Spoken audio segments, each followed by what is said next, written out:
حوالہ سیون کا گمنام قلعہ۔ اس واقعے کو مقامی روایت کے طور پر بیان کیا گیا ہے، جس میں راجہ چوپٹ حضرت بودلہ بہار رحمت اللہ علیہ اور حضرت لال شہباز قلندر رحمت اللہ علیہ کا ذکر ملتا ہے۔ یہ واقعہ مقامی روایت کے طور پر بیان کیا جاتا ہے اور اسی حیثیت سے آپ کے سامنے پیش ہوگا۔ کیا آپ نے کبھی سوچا ہے کہ سندھ کی وہ مشہور سرزمین سیون شریف، جسے آج ہم عقیدت اور محبت کی نگاہ سے دیکھتے ہیں، تاریخ میں آخر ایسا کیا ہوا تھا کہ ایک پوری حکومت زمین میں غرق ہو گئی؟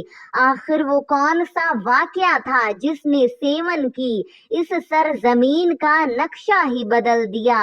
آج کی اس ویڈیو میں ہم آپ کو اسی حیران کن واقعے کے قریب لے جائیں گے، جس کا تعلق حضرت لال شہباز قلندر رحمت اللہ علیہ اور ان کے خاص مرید حضرت سائیں بودلہ بہار رحمت اللہ علیہ سے بیان کیا جاتا ہے۔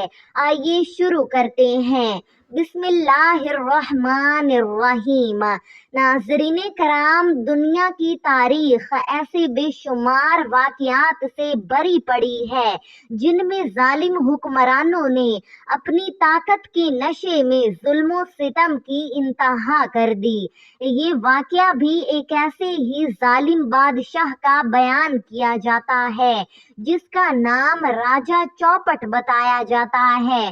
حضرت سائیں بودلہ بہار رحمت اللہ علیہ حضرت لال شہباز قلندر رحمت اللہ علیہ کے خاص مرید تھے۔ وہ اپنے مرشد سے بے حد محبت کرتے تھے اور اکثر ان کا نام لے کر دھمال ڈالتے اور کہتے، میرے مرشد لال قلندر آ رہے ہیں۔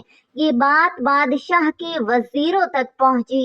انہوں نے بادشاہ کو بتایا کہ یہ درویش ہر وقت اپنے مرشد کا نام لیتا ہے اور کہتا ہے کہ میرا مرشد آئے گا اور تمہارا تخت الٹ دے گا۔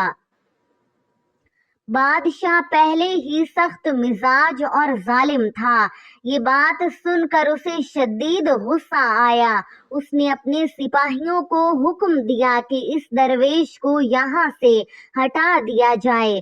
سپاہی حضرت سائیں بودلہ بہار کے پاس گئے اور کہا، یہاں سے چلے جاؤ اور لال لال کہنا چھوڑ دو۔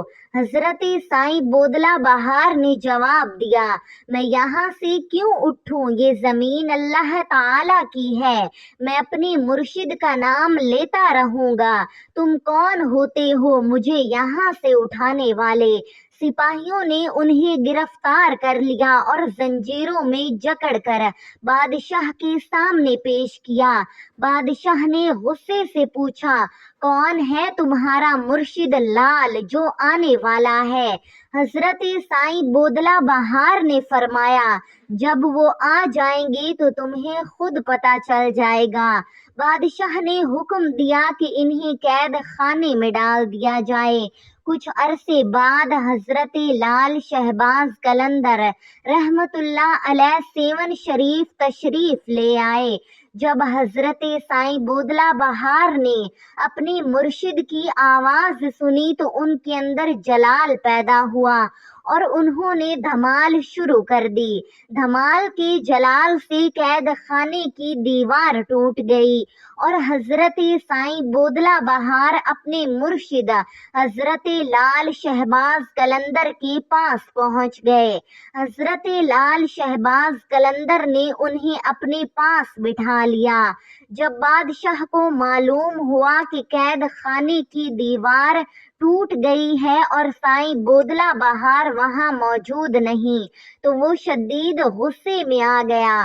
اس نے دوبارہ حکم دیا کہ سائیں بودلہ بہار کو گرفتار کر کے لایا جائے۔ جب انہیں دوبارہ بادشاہ کے سامنے پیش کیا گیا تو بادشاہ نے پوچھا، کہاں ہے تیرا مرشد لال؟ حضرت سائیں بودلہ بہار نے فرمایا، میرے مرشد آ گئے ہیں، اب تم سب بہت جلد اپنے انجام کو پہنچنے والے ہو۔ یہ سن کر بادشاہ نے ظلم کی انتہا کر دی اور حکم دیا، اس ملنگ کو ذبح کر دو۔ چنانچہ حضرت سائیں بودلہ بہار کو شہید کر دیا گیا۔ جب حضرت لال شہباز قلندر کو اپنے مرید کی شہادت کی خبر ہوئی تو آپ پر جلال طاری ہو گیا۔ آپ نے حضرت سائیں بودلہ بہار کو آواز دی، بودلہ تم جہاں کہیں بھی ہو فوراً یہاں آ جاؤ۔ ناظرین، روایت کے مطابق حضرت سائیں بودلہ بہار کے جسم کے اجزاء جمع ہوئے اور ایک جسم کی صورت اختیار کر گئے۔ حضرت لال شہباز قلندر نے اس جسم پر اپنا دست مبارک رکھا اور پھونک ماری۔ اللہ تعالیٰ کے حکم سے حضرت سائیں بودلہ بہار دوبارہ اٹھ بیٹھے اور عرض کیا، لبیک یا مرشد۔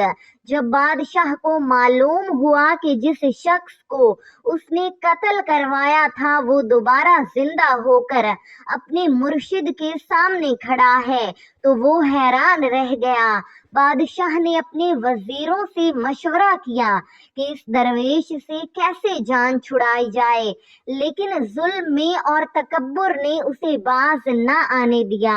آخرکار حضرت لال شہباز قلندر پر جلال طاری ہوا۔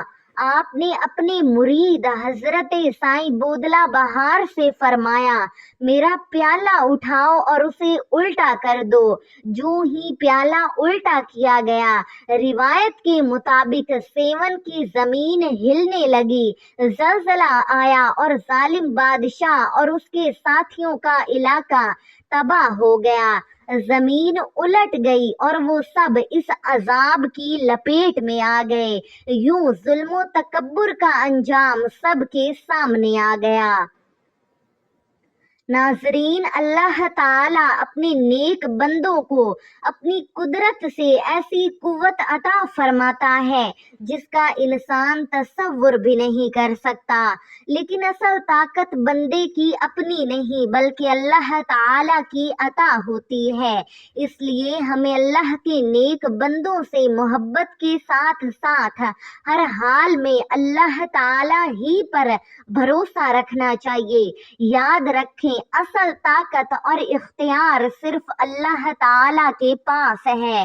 اللہ تعالیٰ ہی اپنے انبیاء کرام علیہم السلام کو معجزات عطا فرماتا ہے اور اپنے نیک و مقبول بندوں یعنی اولیاء کرام کے ہاتھوں بھی کرامات کا ظہور فرماتا ہے۔ حضرت عیسیٰ علیہ السلام مردوں کو بھی اللہ کے حکم سے زندہ کرتے تھے۔ اسی طرح اگر کسی ولی اللہ سے کوئی کرامت ظاہر ہو تو وہ اس ولی کی ذاتی طاقت نہیں ہوتی بلکہ اللہ تعالیٰ کی عطا اور اس کے حکم سے ہوتی ہے، کیونکہ حقیقی قدرت اور طاقت صرف اللہ تعالیٰ کی ہے۔ اللہ ہمیں دین کی صحیح سمجھ عطا فرمائے۔ اللہ تعالیٰ ہمیں اپنے نیک بندوں سے محبت کرنے، ظلم سے بچنے اور حق پر قائم رہنے کی توفیق عطا فرمائے، آمین۔ ناظرین، اگر ابھی تک آپ نے ہمارے چینل کو سبسکرائب نہیں کیا تو چینل کو سبسکرائب کریں اور بیل آئیکن ضرور دبائیں۔ درود و سلام ہو آقائے دو جہاں حضرت محمد مصطفیٰ صلی اللہ علیہ وآلہ وسلم اور آپ کی آل پاک پر۔ ناظرین، کمنٹ میں اللہ تعالیٰ کے پیارے 99 ناموں میں سے کوئی ایک نام ضرور ٹائپ کریں۔ جزاکم اللہ خیرا کثیرا۔